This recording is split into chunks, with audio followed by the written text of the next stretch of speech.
Welcome to your favorite late night sessions with your one and only Bean.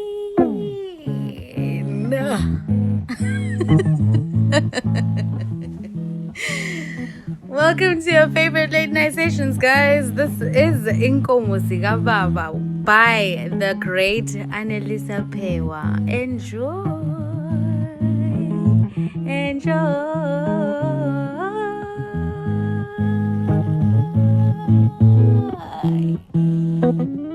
Woo!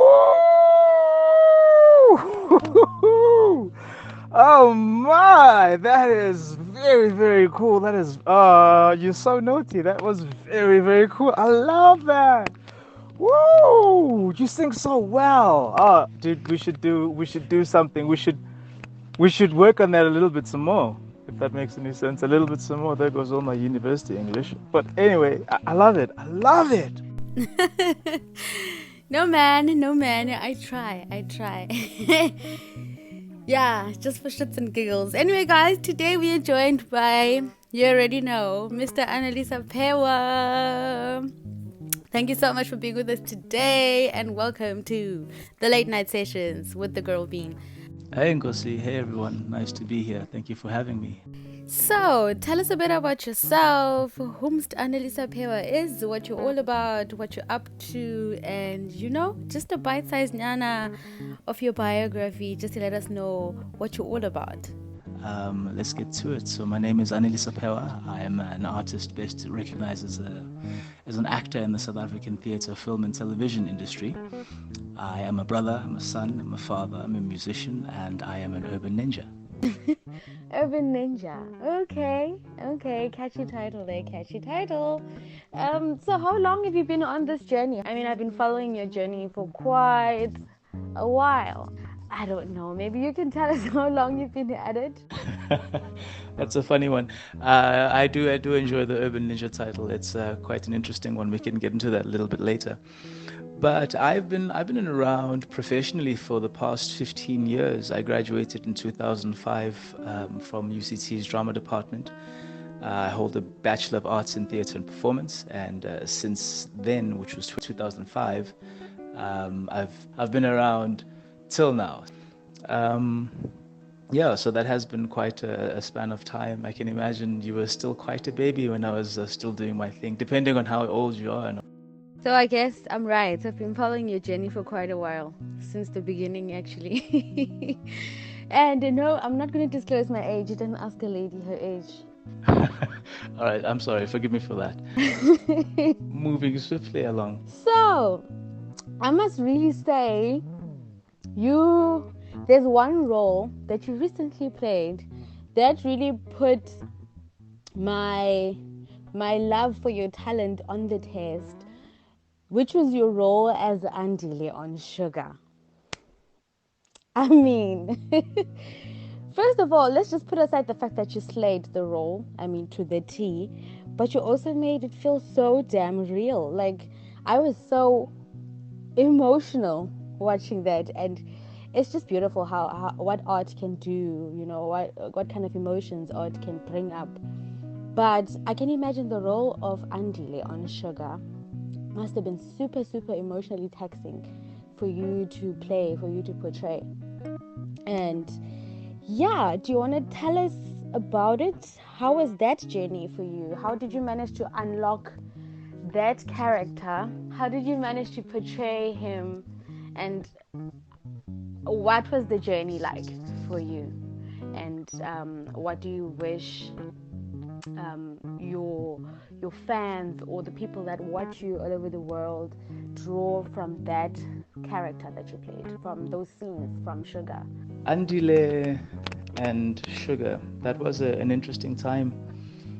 I think it was an important sort of narrative to portray, and it was an interesting role for me to get, because up until then I'd only been playing, good guys as you would have them, whatever it means to be a good guy. I was, playing the romantic leads and things like that. So it was a challenge for me and my art, in that you don't necessarily have to be what you are playing.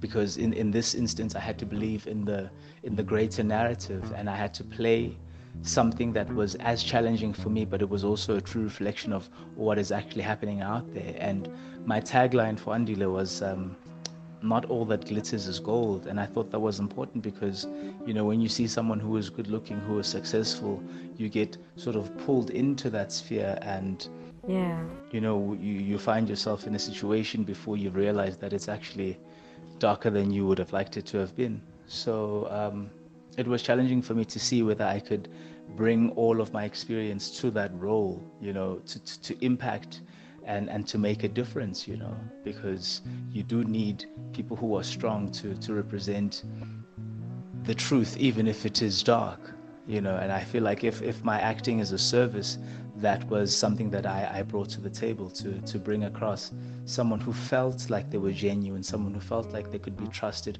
who said all the right things, who did all the right things in a way that, you know, um, was dark, because they weren't necessarily the right things, but they were tricks, to play on power and to manipulate and to really take advantage of a situation and a person. And that narrative needed, it needed us to put some light on it, I guess. And yeah, it was a difficult thing to do, but it was also a very technical thing to do. You know what I mean? So it was like any other role. I prepare for it. I get into it. I research, and we tell the story that's meant to be told, particularly for the issues that are so relevant in our times. So it felt like I was in a timepiece, in a contemporary timepiece, and we were telling the story that needed to be told. So that was that. I'm glad I didn't lose any fans over that. People were quite touched by that story, and we were able to engage and talk about it. Yeah, it was amazing work. It was amazing work. Like, you really, took a deep dive into the emotions, and you managed to just pull it off and just tell the story and make it so raw and rough and believable. No, you didn't lose any fans. Sikona, we are here. We're not going anywhere. I thought you were going to. I thought the role that would have tested you would have been one that I played in Itemba, who was playing, a different kind of darkness, a different kind of evil. So that was quite interesting for me. Now that you mention Temba, why are you always Andile? And why is Andile always dark? I don't know, because I would argue that these characters are the only two characters that are outwardly dark that I played. And I mean, they aren't outwardly dark in the sense that they are dark, but they are similar in that for me, they both use the light in different ways. The one in a religious context and the one in a romantic context. The one to further his sort of idea of himself through narcissism, and the other using his own narcissism to gain from the people in an economic sort of way. But their outward expressions were different. The one was completely vile and into into sacrilege, really, whereas the other was more sort of domestically controlling.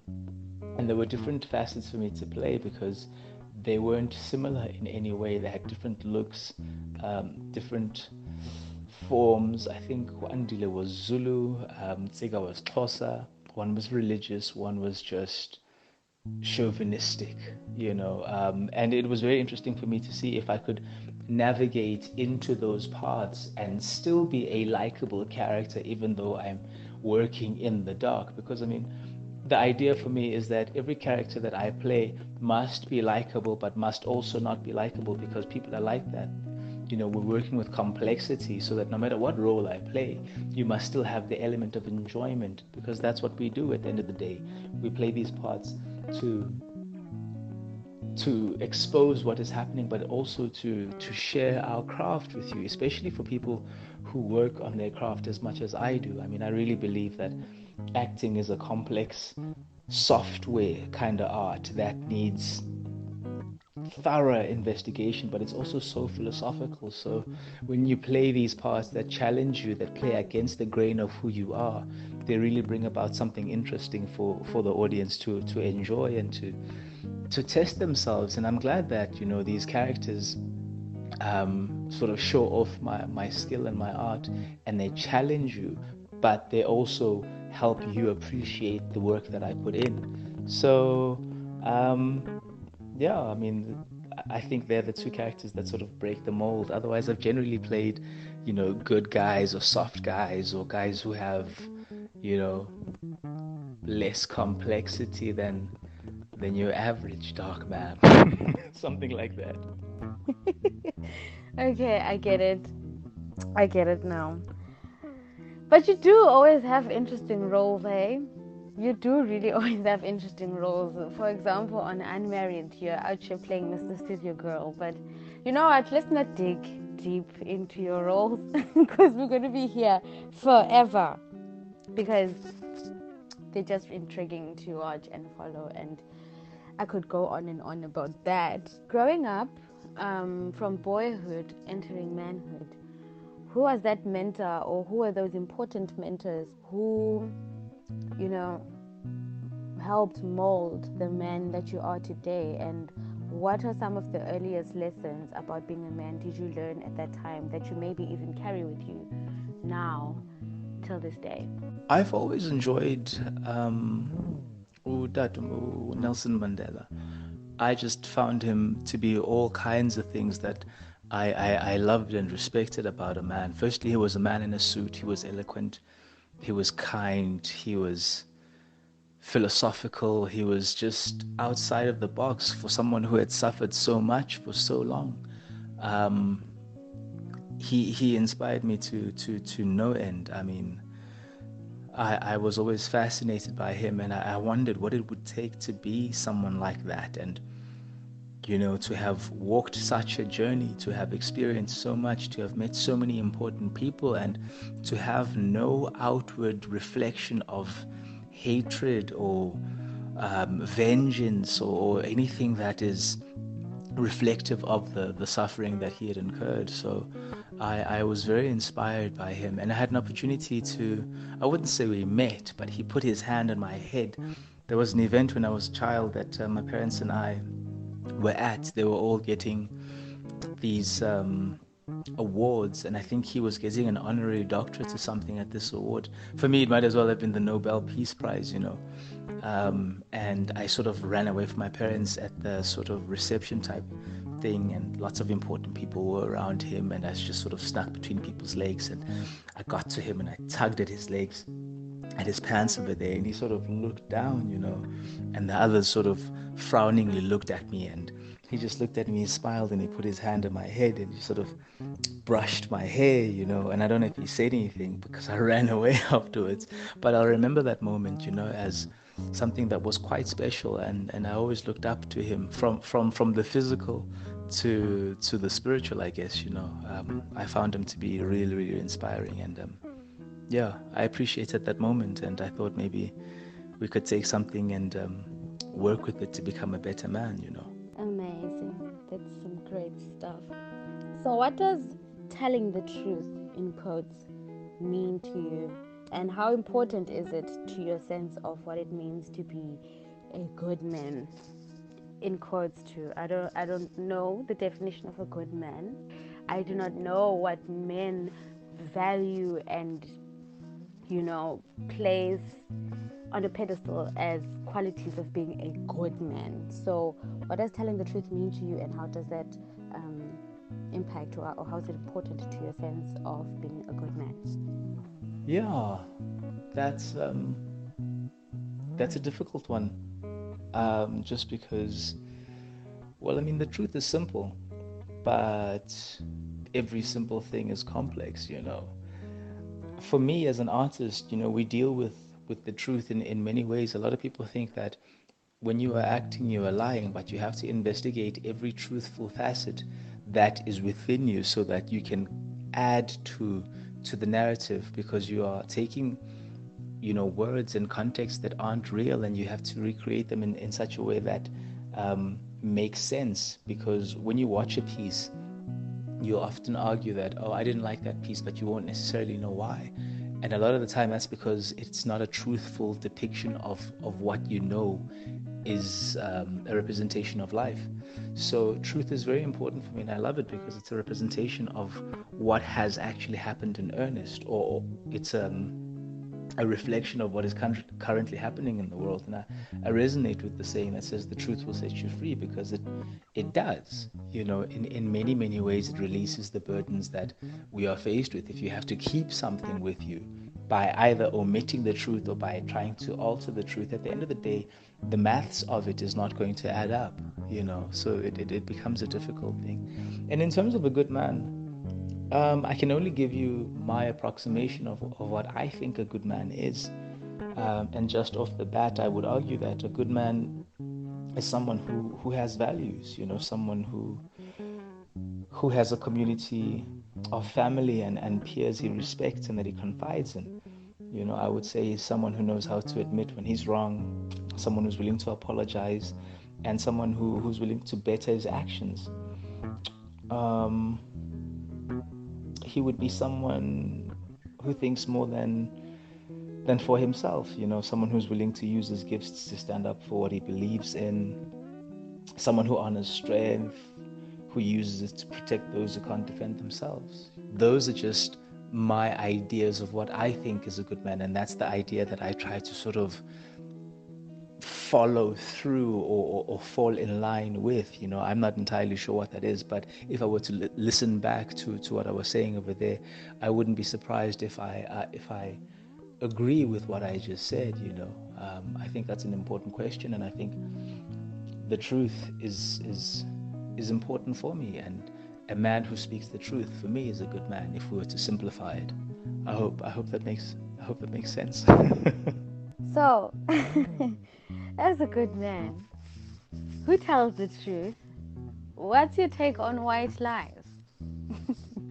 And I mean it in the sense of, for example, yourself as a good man. Would you lie to not hurt someone's feelings? Or would you tell the truth and face the wrath of telling them the truth and their feelings being hurt? Let's say, for example, the most common, very tricky trap question. A woman asks you, am I fat? Have I gained weight? So, as a good man who believes in the truth, I'm putting you to the test. Do you then tell her the blunt, honest truth? Or will you tell a white lie? And how are you going to feel about it? Oh my. Look, at the end of the day, a lie is a lie is a lie. Whether it's white, whether it's black, it's a lie. But we also have to take responsibility for the things that we know we are involved in. You can't live a lifestyle that promotes you to get more overweight than you're supposed to be, if that's not the weight that you want to be in, and then not take responsibility for it and then bring it to my attention. If you ask me, hey babe, do I look big in this, or have I gotten big in this? I'm like, baby, you've been eating, or baby, you haven't been eating, you look good in that thing. But the question for me is, what are you looking for? Are you looking for the argument? Are you looking for the compliment? Are you looking for the conversation, the connect? What are you looking for? And that's what we must deal with, more than the superficial question of, do I or don't I in this or not in that? Let's talk the truth. Let's get to it. Baby, I feel a little bit insecure. It would be good if you complimented me from time to time. You paid more attention to me. You did this, you did that. I'd appreciate that. I was like, okay, cool, baby. I'm sorry. I'll pay more attention to you. I'll do this, I'll do that. But do I look fat in this, or have I lost weight, or oh, come on. Nah, dog. Don't take me there. Me, I'll tell you the truth. And ladies and gentlemen, there is our Anelisa Phewa, the good man. I'll tell you the truth, man. Always telling the truth and always staying nice and romantic about it. Yes, yes, yes, we love it. And then I'll probably earn the fight that we were probably looking for. So it's difficult, but yeah. Ah, man, a lot of men could just tear a page out of your personality. But moving on before we step on any toes, before we hurt any feelings. Don't put men in this position, basically. Don't ask questions that you know are going to give you spinal chest pains, basically. Because good men want to tell the truth all the time. Yeah, man, don't ask us questions with spinal chest pains or whatever that is. I've never heard of that. That's a weird one. But like I said, I'm not as young as I used to be. So, chen, channel, what? Spinal, oh goodness, spinal chest pains, that thing, whatever that is. Well, okay, let me just school you a bit so that you're a bit hip in your circles. Spinal chest pain. Spinal chest pain is when you go through the ghetto of emotions. When someone says something to you, someone does something to you that really touches the insides of your insides and like really hurts you deeply. That is what spinal chest pain is. Okay, I get it. I get it. I get it. The ghetto of emotions. Thank you for that. That is really something. I appreciate that. Thank you for schooling me. I don't feel like I'm going to be as old as I'm supposed to be. Next question. How do you maintain and better yourself as a man? I'm talking physical health, I'm talking mental health, romance and intimacy. I'm talking relationships with the people around you in general. How do you maintain and better yourself? Any tips on how you do that on every waking day for the men out there, or for the young men out there rather? How do you stay balanced and grounded as a whole? I can only speak for myself. Um, I'm happy for anybody to be inspired by what it is that I do, but I can't prescribe for anybody else. So I can only speak for myself. And that said, I honestly appreciate that I've been blessed with art as a craft. I have a beautiful daughter to raise. I have good health to preserve. I have a good mind to explore. I've got parents, siblings, and family to love. I have an entire population to inspire. So I have a pretty full plate to better my facilities with, you know what I mean? So that's the sort of thing that I like to focus on.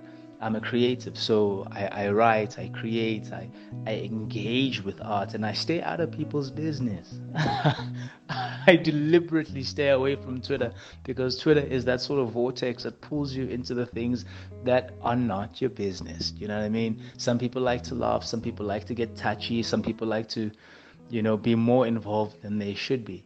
Focus. For me, it's about focus. If you focus on what you're supposed to be doing, you're likely to get better at it. You know what I mean? And if you focus on your life, you're likely to get better at it until you die. And then, well, that's that, isn't it? So the truth in this, Twitter is the ghetto. Is the ghetto. I love that. That is awesome. Twitter is the ghetto. I'm staying away from that place. So basically, to avoid issues, to avoid getting yourself all worked up, I really totally agree with you. Just focus on what you need to focus on. My next question is one that is very rarely spoken about. How important an issue is the rape and sexual abuse and domestic abuse of adult men by women? Yongosa, you keep these beautiful questions coming. You keep rolling with these punches. I appreciate it, and I think you ask such important questions. And to that end, oh man, the problem with this question and this narrative rather is that we don't talk about these things. You don't hear the side of the narrative. Nobody talks about it because it's embarrassing. It's scary. It's wrong. It's not modern. Men don't cry, and all of those problematic statements come to the fore, which force us to sort of cry in the dark about our own issues and the things that hurt us the most. And at the end of the day, once we've suffered enough, the only outward manifestation of the reaction is that of extreme violence, that doesn't match anything that makes sense on the other side, because at the end of the day, we see this man who has committed this horrendous crime that makes no sense. The only thing that you can assess from it is that this was a crime of passion. This is someone trying to take out some level of personal hurt onto the other in the most extreme way possible. Whereas if we had a space in society where we could talk about these things and not judge each other for feeling these things and being subjected to these things, because this day and age, the law supports the lady, you know what I mean? So the lady knows that if anything should happen, I'm going to arrest you, I'm going to break you, I'm going to social media you, do all of these things. So we have those barriers where we want to respect you, we want to take care of you, but at the same time, if we cross each other, we can only go so far, because if I'm not going to lay a hand on you, what am I going to do? How do I defend myself? And in many cases, it's just not worth it. There's nothing you can do. And because of that space, we receive a lot of abuse, both emotionally, both financially, in these tricky times where we're supposed to be sharing finances and in economic states with each other, and all of the things that we are experiencing together as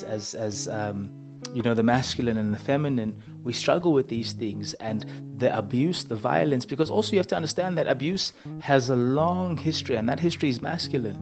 So the feminine component is very upset, and rightfully so. But there's an outward manifestation of that frustration for all of those years. You know what I mean? Where it's sort of our turn to take the stand, and it's our turn to no longer be subjected to such, and you have the advent of economy and the boss lady and all of those things, the confidence, the masculine within the feminine, and there's a displacement in terms of what is right and what is wrong. You know what I mean? There's it's our turn now type mentality, and a lot of men don't know what to do. If I'm not going to retaliate in a violent way, we aren't as gifted in terms of that emotional space. The ladies have girl talk, and they have that support system where you know how to talk to your own kind, and you know how to talk to people who are not in your own kind. You've had to defend yourself vocally and verbally and emotionally for so long that when it comes to emotional and domestic abuse on the other side, we're out of our depth. We don't know what to do, which is why then it sort of flips around and turns into an ugly thing. It's a complex issue, and at the end of the day, we have to find ourselves as men in a position where we can seek help, where we can give each other support, where we can find other ways, because it is better to walk away than to stay and be abused and to be the respondent. I'm creating words here now, of that. Not so educated after all, but yeah, it's a difficult one, and one that needs better articulation and better facility. But I do thank you for raising that, and I think it is something that needs to be spoken about a little bit more, because it is a difficult thing, and it's not a one-sided affair. Gender-based violence includes both genders, and I think it's horrible that we should be abusing each other as people in the States anyway. Yeah, it is really sad. But my aim and my goal and my vision is to keep having these uncomfortable conversations until they feel normal, until people are open about it and people are coming up with solutions for it. Because I personally feel the more we talk about these things, the more we're going to get to the root of it, and the more we're going to put our heads together and come up with a solution. So that's really my personal goal and aim with this platform, amongst other things. I mean, we can have fun, but we also must tackle the serious things. So, how did the COVID lockdown affect you? How has the whole pandemic affected you personally and in your industry? And how did you manage to stay mentally afloat, motivated and focused during this time? Nkossi, I appreciate that, man. We have to talk about these issues until we do normalize them, because if we don't, who will? So I appreciate that you use your platform in this way, and that we can um, have this line of questioning and this line of thinking, so that we deal with it. And speaking of dealing with it, I appreciate the question about the COVID as well, because what the heck is that? My goodness. What a year, man. 2020 was supposed to be the year that defeated 2019. It looks like 2019 is the year that was, I don't know, I'm trying to be clever here. But to the point, man, we lost out this year. It was supposed to be a big year, like I say. I had auditioned last year for Shakespeare's Hamlet for the title role, and I got the part, and I was going to play at the Fugard Theatre in Cape Town. Before that, I was going to do a movie that was going to take me then afterwards to Cape Town. Oh, it was going to be awesome. And we ended up locked in at home, not doing anything, just trying to face off depression. This was one of the biggest roles of my theatrical life, and I was going to be the most amazing Hamlet anybody had ever seen. It was my time, and it was very interesting to know that it wasn't just me, it wasn't just my friends or just the theater, that it was happening worldwide. It forced us into a space where we had to really look at ourselves and figure out, what does it mean, who am I in this time, and without benefactors, what is my worth. So it was a difficult time. The theater shut down, and lots of my friends lost their jobs, and on the other side, in the interim, you had friends and family losing loved ones, you know th- to this COVID thing, but you also had losses of jobs, and homes, and people who couldn't maintain their livelihoods. It was a difficult time, and those who were then stuck at home with each other had to face the domestic issues that you deal with, on the weekly, but now on the daily type situation, and there were lots of pressures on the family structures. So it was a very difficult year for all of us, myself included. I was still able to get some work, and I did a movie which took me away, and it was very interesting to see the COVID protocol on set, because it was a thing that had changed. It gave me an idea for my masters as well, in terms of furthering my studies and checking out what we can do after this whole COVID thing. Does theater still exist? What are we talking about when we're talking about the digital lifestyle, and having watched the National Art Festival become a digital situation, looking at how we're interacting as well across nations, working on this digital stream, knitting these questions into a form of entertainment and social engagement. We are living in the future, and I feel like a lot of this COVID-ness, a lot of this COVID-ness challenged us in many ways, and gave us lots of different ways to find survival. So in a sense, we kind of appreciate the entrepreneurial spirit that it has brought on, but it came with a lot of suffering as well, and it was very, very difficult. But I hope that we are all okay, and that we're doing well, and that we've learned something from this, and that 2021 is going to be an awesome year. That's all I got to say about that. Great stuff. And by the way, ladies and gentlemen, my dear late night sessioners, for those of you that did not know, Anelisa Phewa here is a musician. So, Mr. Phewa, what can we expect from you on the musical side of your talents? Goodness, it's about time. Um, on the musical side, I have been playing for a very long time. So I've been in the industry as an actor for 15 years, but I've been playing guitar for 16 years, because I started playing guitar in my third year at varsity. But before that, I'd had a whole history of musical experience. I mean, I was in the Durban Boys Choir when I was younger. I sang in every school choir. I sang for the Northern Natal Youth Choir. I went to the National Youth Choir course. I did musical theater at UCT. I sang for the UCT choir and the UCT choir of Africa. So music has been in my life for a very, very long time, and I feel like this is the time now um, for the audience to be cognizant of what is to come, you know. So I was looking at my material here. I think I've got like 33 songs that are playable on guitar and are singable by voice.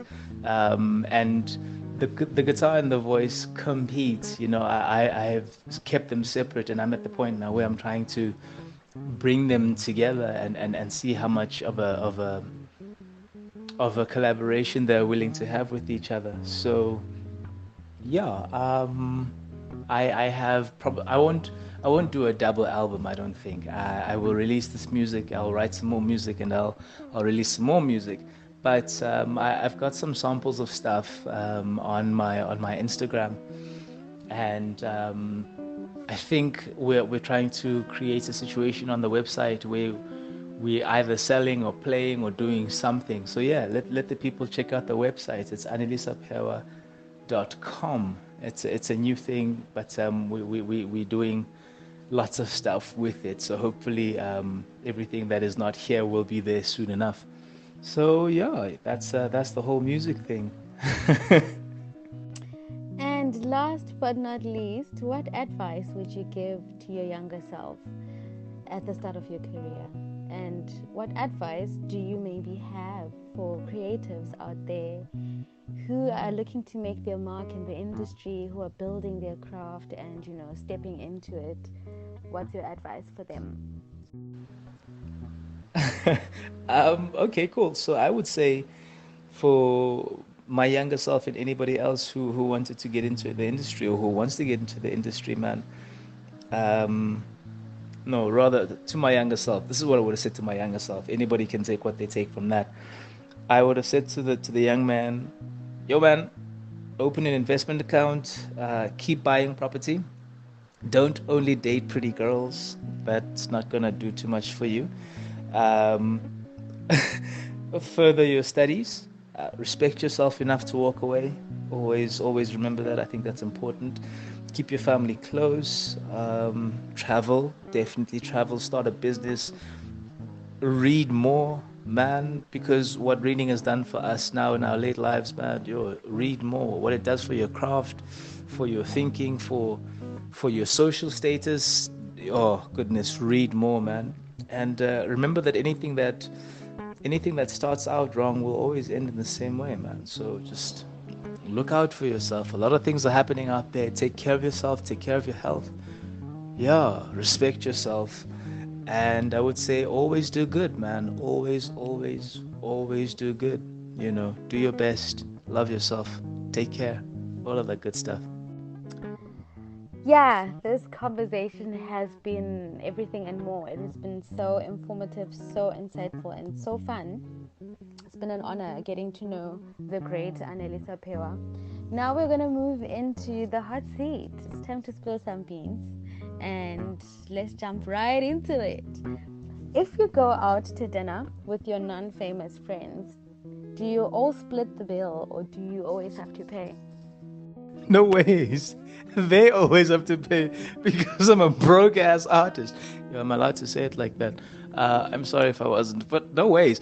My friends are all doing better than I am financially, and I love that. I am more famous than them, but they're definitely heavier in the pocket. That I'm not even shy to say that. My friend bought a Dodge Caliber the first time he came out. I mean, it was just like, what? I'll tell you what though, it's because I bought the first property among us all. But yeah, I think I paid once, man. And I think I just done an international movie, you know, so that was a celebration. But they still got me there in terms of the ride and all of that stuff. So yeah, man, it's not as glamorous as you think. I'm famous but I'm broke, you know. So let it be known. Geez, my friends are boss. They're really, really cool and they're good people. And they spoil me, you know, they take care of us, you know. So I appreciate that very much. Difficult question. Thanks for that. Yeah, okay. It's a bit comforting to know that I'm not the only broke one. We are all broke out here. You know, even those the glitz and glam, we are all struggling. Adulting is a scam. Thank you for the confirmation. Okay, I see. Okay, currently, what would be a good theme song for your life? If you could pick just one out. I kissed a girl and I liked it. Yeah, I'm gonna go with that one. I did kiss a girl and I liked it. Okay.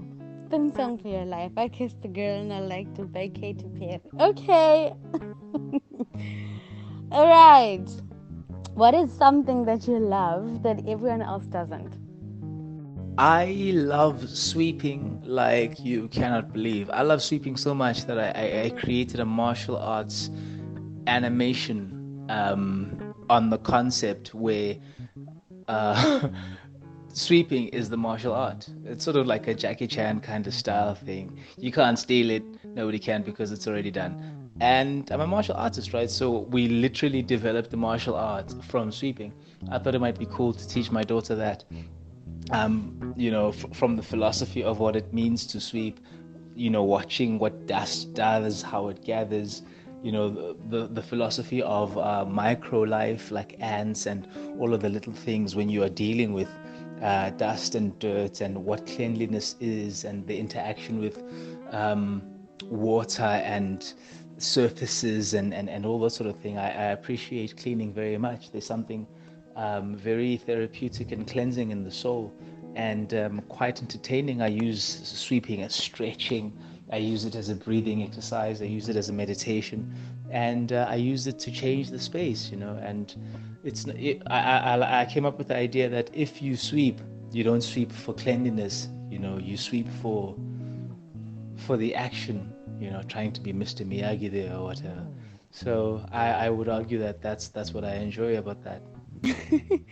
This is really some interesting stuff. Like, I am unlocking a side to Anelisa that most people didn't know, and it's interesting to watch. Sweeping. Okay, we're not on the same WhatsApp group there, but anyway, moving on. What's the last thing that you googled?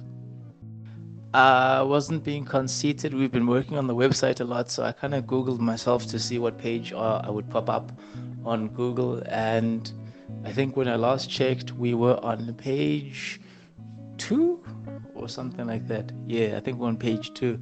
So, yeah, get everybody to Google my name, then maybe I'll be on page 1 soon enough.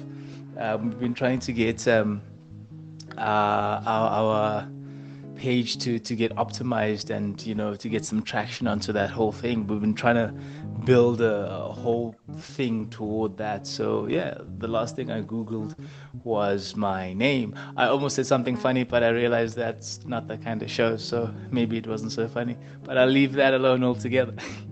You should have just said the funny thing, man. But okay, I see you were doing some mirror, mirror on the wall kind of thing. Don't worry, we all do it.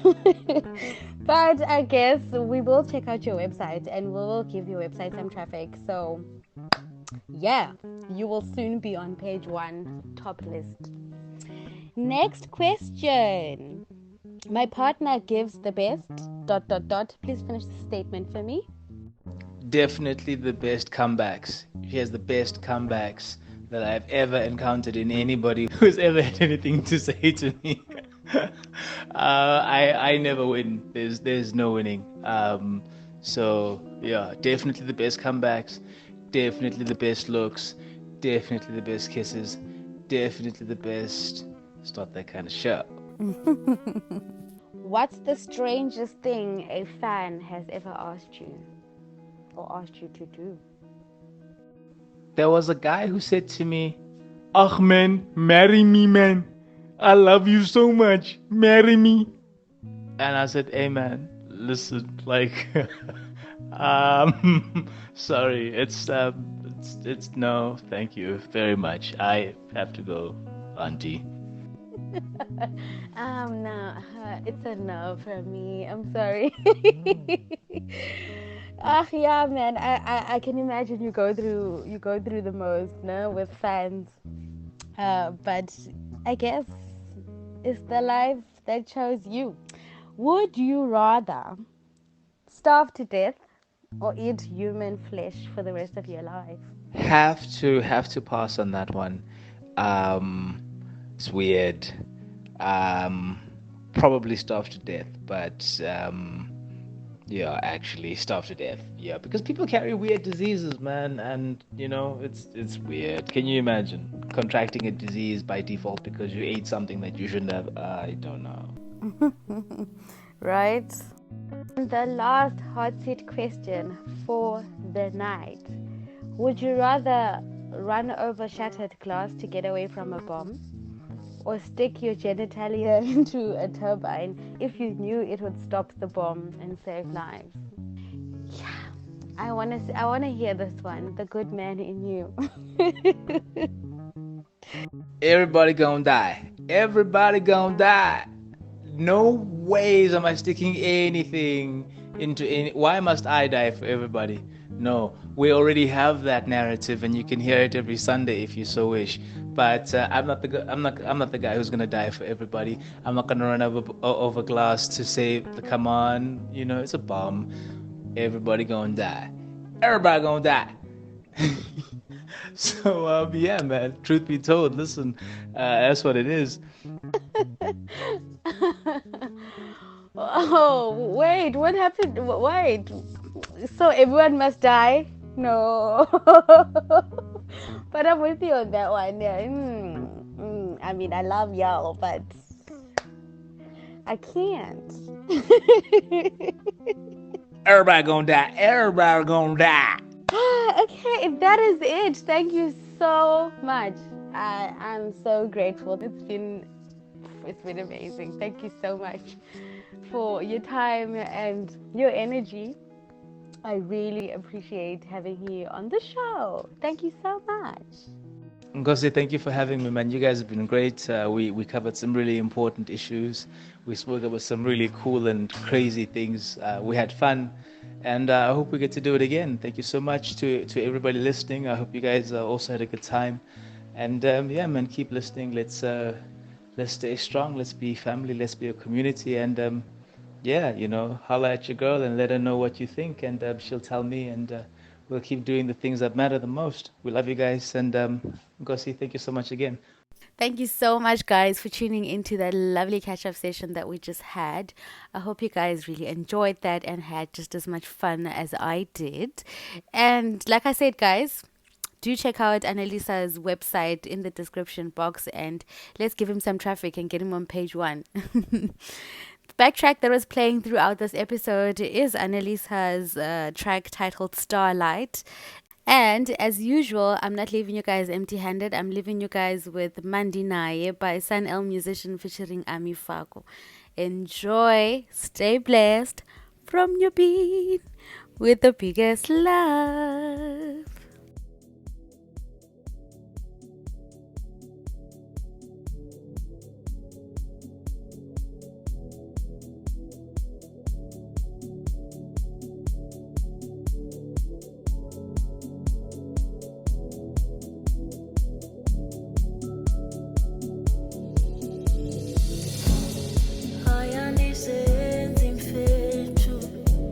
ngathalo itsho nemuva ilandwa yingolo yami yokuthi ndileqe iphupha elinguwe kumilizwe kufika wena nomphefumulo uphela amandla ndimelwe yinhliziyo nengqondo nesimilo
senza imfethu ngathalo itshone emuva ilandwa ingolo yami yokuthi ndileqe iphupha elinguwe kumilizwe kufika wena nomphefumulo uphela amandla ndimelwe inhliziyo nengqondo nesimilo